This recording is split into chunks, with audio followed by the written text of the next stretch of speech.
चलिए दोस्तों बात करते हैं एक और नए क्वेश्चन के बारे में। इस क्वेश्चन में एग्जामिनर ने कहा उस चाप की लंबाई ज्ञात कीजिए जिसका केंद्रीय कोण 90 डिग्री है और वृत्त की त्रिज्या 3.5 सेंटीमीटर है।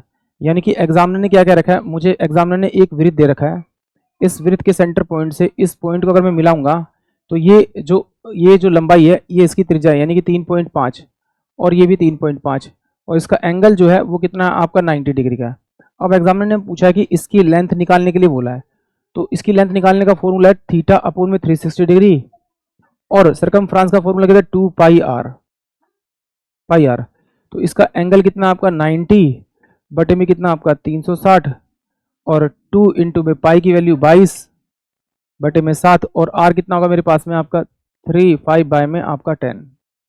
तो 7 और 5 35 9 चौक 36, इससे काटेंगे तो ये कितना हो जाएगा आपका 11। ये कितना हो जाएगा आपका 11 यानी कि 11 बटे में आपका कितना हो जाएगा आपका 2 तो यानी कि हो जाएगा 5.5।